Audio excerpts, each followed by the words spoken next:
Hello and welcome back to more Let's Watch Death Battle. I am the Max of Few Trades. Today's episode is actually a pretty special one. Although I'm guessing not many other people think that, but whatever. It's a fight between beasts, literally, with the Beast from X-Men versus Goliath from Gargoyles, that old Disney cartoon that people from the 90s and 80s kind of remember. Yay! Yeah, I've seen a lot of comments talking about how not many people seem to recognize Goliath, which is unfortunate, but, you know, obscurities never really seem to stop Death Battle from doing anything before. Anyway, what we got about these two guys? We got two guys, they're heroes, all they want to do is help people. That's all they want to do with their lives, is just help people. And everyone around them, for some reason, just hates them, because they're weird and different, and that's wrong! You're something different! I know that pretty well, honestly. Otherwise known as high school, although with a lot less, I assume, lynch mobs. I'm gonna go ahead and say that's probably true. Anyway, so what we're doing here, both these guys are, in all senses of the word, beasts. They're big, they're strong, they're fast. Goliath can sort of fly, but Beast can jump really high, so I don't know, maybe he'll mid-air jump, clutch. That'd be pretty cool. But let's see.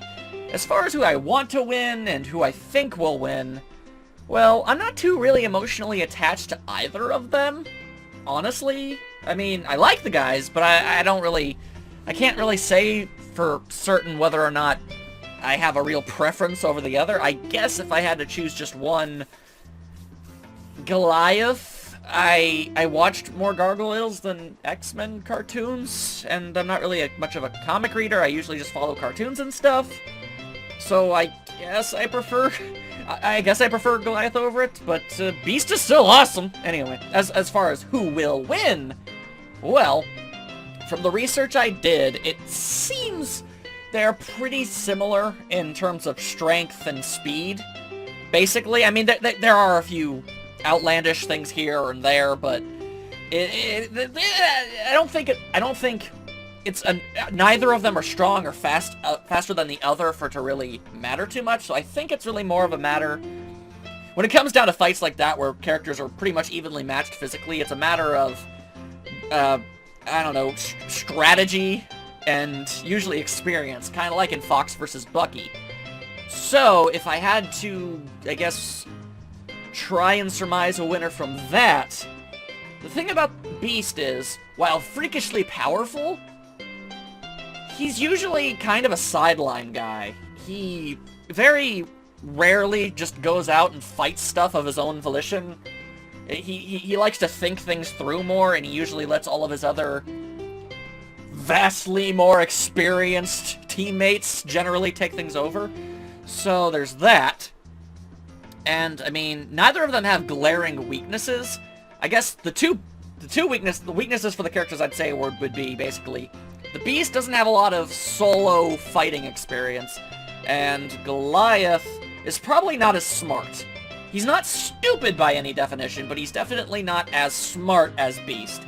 However, I mean, how much is that really going to apply? I mean, how much is intelligence really going to help when you're just slashing at some dude's face over and over again constantly? I mean, intelligence is only going to get you so far in a fight, unless you're, like, omnipotent. But, you know, other than that, the only other weakness Goliath really has would be the fact that sunlight turns him into stone, but I really don't think they're going to use that.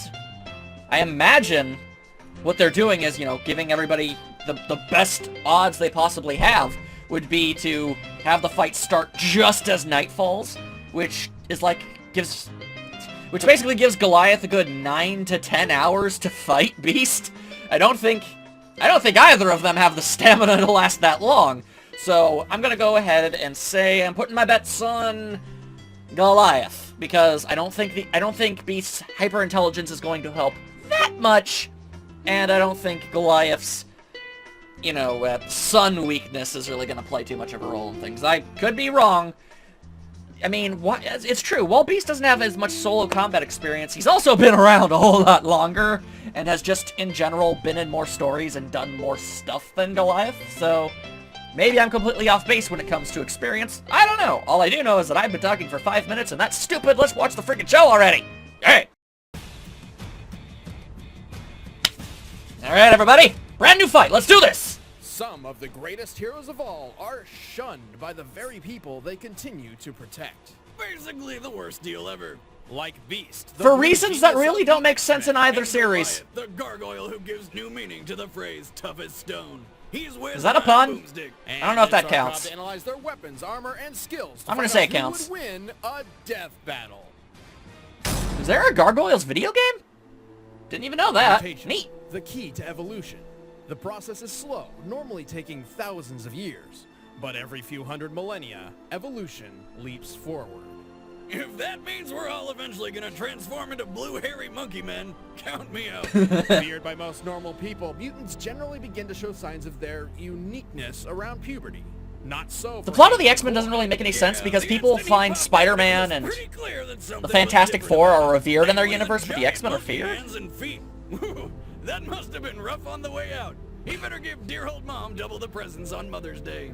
Though Hank Little monkey successfully kid. hid his mutation from the world throughout his adolescent life, he was eventually discovered and shunned. Constantly harassed and eventually kicked out of his own school, he was left to wallow in loneliness. Until good old Wheels showed up and offered him a place on the mutant group known as the X-Men. Good on you, Hank took Xavier. on the nickname that was previously used to degrade him and transformed it into something new. His code name, the Beast. Even if I didn't watch the cartoons too often, that theme song is awesome! Hoo-ha! As an X-Man, Beast became an integral member of this uncanny team. His superhuman strength, speed, and durability let him go toe-to-toe with baddies like the Like immovable Shakespeare a Blob lot. and Kraven the Hunter. But Beast was a genius, like yours truly, and quickly completed his doctoral studies. Eventually leaving the X-Men, he became a leading researcher in mutant 402 pounds? Desperate to Wow. cure the mutant phenomenon, Beast developed a serum which he theorized would temporarily counteract the mutated genes in his body. Except it kind of did the opposite. Yeah. Poor guy. Now he truly was a beast. Yeah. His transformation wasn't all bad, though. Fuzzy Beast could now lift over 10 tons, run over... Honestly, 5 I'd miles say per it hour, was and jump over advantageous 25 rather feet than a, in the air. you know, an He accident. also had a wicked healing factor. I'd rather which be, made him I mean, if essentially I'm gonna be a mutant, let's go crazy mutant! This was nerfed dramatically from healing instantaneously to over a couple of hours when Quasimodo's experiments turned him blue. Dang it, For a hunchbacks! scientific genius, he never did quite figure out how to turn back to his old self. I mean, he's been able to turn into a Catman, a Horseman, Blue Kelsey Grammer, and even Sasquatch. Somehow, he always ends up as his classic blue ape. Gotta love Blue Kelsey Grammer! Unable to hide in Frasier! plain sight, Beast had little choice but to return to the X-Men as a teacher and a leader. Which in all honesty, he probably should have been there the entire time, but whatever. Has Oh. the intelligence of mollusca cephalopod, such as the squid, to the same level as that of the average human. Oh yeah, I saw Even this. a little above average. I'm afraid I must leave early. Looks more like a lion than a beast. My new teaching assistant, Mr. Cephalopod. Don't laugh at the squid! Calm down, everyone. Now, where were we? I asked the neurological aspects of cognitive intelligence. Over the top anime reaction! Beast isn't just a genius, he's also a ridiculously strong fighter. He has survived hits from the Juggernaut, smashed open a tank with his bare fists, hit the ground with a punch so hard he created an earth-shattering shockwave, and lifted a solid gold oak tree. A cubic foot of gold weighs approximately 1 ton. Comparing the diameter entirely of the sure tree how to its height, a it's tree reasonable to becomes believe solid that this gold, but golden there tree you go. weighs at least 60 tons. Or a shit ton, to be precise. Fair enough! Despite his athletic skill and enormous strength, Beast is a pacifist, preferring diplomacy over fisticuffs. He is rarely eager to enter a fight. In combat, he usually More of a relies on his medic teammates than to throw anything punches else. while he holds back to come up with game-winning strategies using his brilliant mind. Told ya. Like the time he figured out how to use Juggernaut's own bulk against him. Also true. Archimedes said when he discovered the principle of displacement, Eureka. But when he gets angry, he'll enter a rage which makes him so uncontrollably fierce, he's a danger even to his closest friends. Literally, As is the case with unleashing pretty the much beast everybody within. who has super strength Beast's ever. monstrous appearance remained a permanent part of his life. He was never truly accepted by society. Jerks. And even had to leave the woman he loved for fear she would become a target of mutant Was hate. Xavier But if he could like have standing? his way, he would spend his days hanging from the ceiling with a nice cup of tea, reading Shakespeare. He'd spill the But tea, we don't wouldn't always he? get what we want, so he'll have to settle for kicking ass. With faint heart, averted feet, and many a tear, in our opposed path to persevere. A minor poet for a minor obstacle. Oh, Beast. I like you, dude, but Goliath is Goliath. Years ago, superstition and the sword ruled. It was a time of darkness. It was a world of fear. It was the age of gargoyles. And badass cartoon intros. Stone by day, warriors by night, gargoyles used to be common throughout the world. Like one of the only Like the dark and stone serious statues they Disney inspired, shows ever. Gargoyles were known as protectors. Guarding their home and those inside was always their top priority. It's not every day your garden statue is also your top-billed bodyguard. Otherwise, I'd have a shitload more lawn gnomes. In the year 994 AD, a clan of gargoyles formed a symbiotic relationship with the humans. Don't look down of on the the lawn Scottish gnomes, so castle. they will mess you up. Using their superhuman strength, keen senses, and warrior spirit, the gargoyles defended the castle from invaders at night. In return, their human Broadway. allies would watch over them during the day when they are most vulnerable, as gargoyles turn to solid stone in daylight. The gargoyles were led by Goliath, a creature with a voice so sexy it makes humans turn to stone. If you know what I'm saying. You are trespassing. Very cool voice. Unfortunately, due to their beastly appearance, Goliath's clan eventually faced unjust prejudice from the very humans under their protection. Like, hey, we've saved you countless times. We hate To you. allow beasts in the dining hall. These are unnatural creatures. No good can come from associating with them. If that wasn't Then bad, go away. Goliath was betrayed by his closest human Why friend, would you help causing them? nearly his entire clan to be smashed to bits. Then the few that did survive were magically sealed in stone forever by a misinformed wizard. Genocide, Talk about a essentially. shitty Monday. Sealed in stone forever, or until one very specific, seemingly impossible criteria was met. The terms of the spell were that they would sleep until the castle rises above the clouds. Literally. And when he says above the clouds, he means it literally. Okay. Stone they remained for 1,000 years until in 1994. Some billionaire with a name that sounds like an antidepressant just happened to be crazy enough to try. It does now that I think about it. Xanatos moved every last stone of the ancient castle to the top of his New York skyscraper, which happened to focus Just on kind of the hoping that this would Cost work. which must have been astronomical. Don't disappoint me. Had the legend been a bunch of bunk, he would have lost so much money.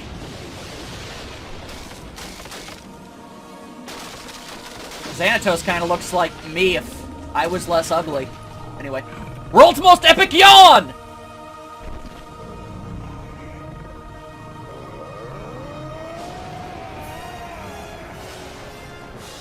I love that The scene. curse was broken. The gargoyles awoke once again, and Goliath was tasked with leading his clan into the modern world.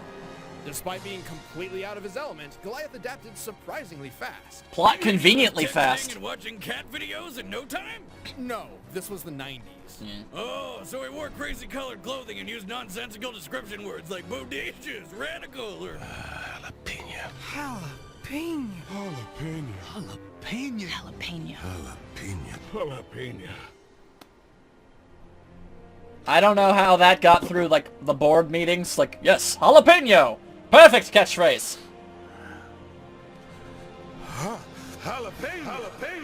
Although that scene was funny. With the swelling music. Damn it. Turns out Goliath was naturally suited to traverse the broad expanse of the city with his enormous wings.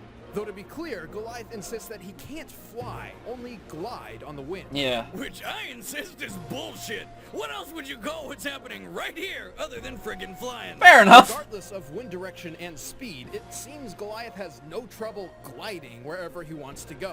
He only has issue taking off from the ground, requiring an elevated point to start from. Good thing he can scale giant skyscrapers from ground level without breaking a sweat. Goliath is strong enough to lift a car, Freaky create finger a strength. small earthquake, and tear through steel with his bare claws, like it was wet paper. He's fast enough to keep... If you can't create with his earthquakes by rocket-powered punching the flight, ground, you don't have and super he's tough enough strength. to survive a fall over 100 feet. He was even able to keep gliding after being shot by a Nazi plane's machine gun while fighting in World War II. He traveled through time. It was weird. Goliath may look like a brutal true. monster, and he certainly can be when he goes into a rage. However, he's actually rather clever and wise. He was able to outsmart Oberon, who is practically an all-powerful magical god. True. And when Goliath's not leading his clan into battle or struggling to have a relationship with a human detective, Boundaries! Little He's iffy. usually holed up in his castle's library, reading. Yay! Powerful. Goliath is a true Intelligence! for 12 hours of the day. Right, the other 12, he's a motionless stone statue, making him a pretty easy target. Yeah. Even when he's awake, Goliath often puts himself in danger for the sake of others, regardless of the risk.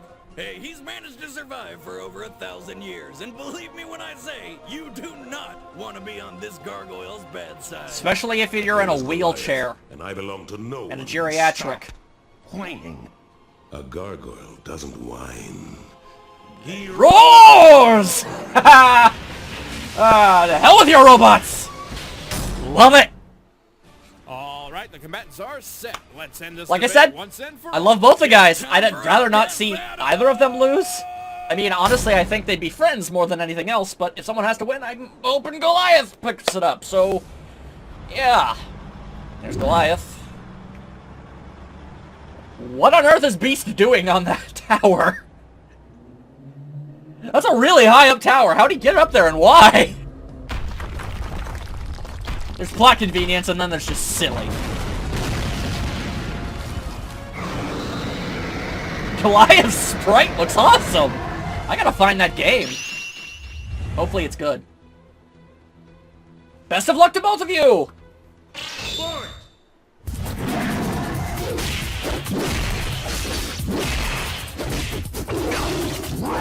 Wow! What was with that Blanca move? You can't... Beast do that? Mid-air twirl? Damn!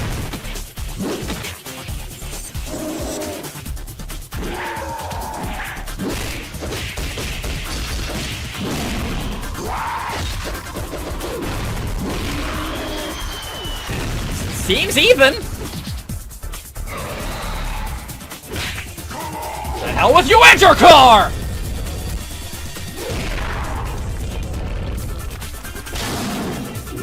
Oh my god, it's the Bumper of Doom!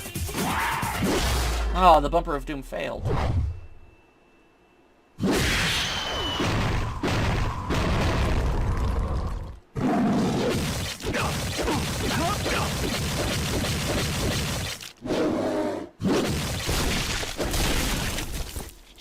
Jesus! They never show you that shit on 90s cartoons. Beast and Goliath were pretty even in terms of strength and speed, making this a Whoa! battle of wit and experience. Beast was always more of a team player, preferring not to fight directly unless absolutely necessary. Yeah. And since Goliath spent decades defending his ancient castle in New York from Vikings, thugs, magic beings, and ghosts, his combat experience trumped Beast's. Also, Yeah. be careful not to misinterpret Beast's golden tree feat. While it might sound far more impressive than anything Goliath has done, Beast did not actually lift the whole 60-plus ton tree off the ground. It's nothing. Well, that's true. surpassing He his was only usual lifting it enough. Hey, one time, Goliath got nailed in the back by an anti-aircraft round. That's right, Goliath got shot by a gun designed to destroy airplanes, got back up and dropped a radio tower on the fools that tried it. And Beast didn't wait until sunrise for an advantage for two reasons. One, he didn't know what would happen because gargoyles in his universe don't share the stone by day rule. Right. And second, Beast isn't tough enough to stand against Goliath for 12 hours straight. Yeah. Finally, Okay, Beast I got that somebody one. similar to Goliath named the Griffin, and only survived the fight due to his fellow X-Men Angel's help. Well, I didn't know that. Beast just didn't have the heart to keep up with the gargoyle. The winner is Goliath. That was insanely brutal. Next Holy time hell. on Death Battle. Dude, you're a Disney character. Calm yourself. Snake! Oh, we're finally doing that one. Alright. Show the other guy. Come on. Come on.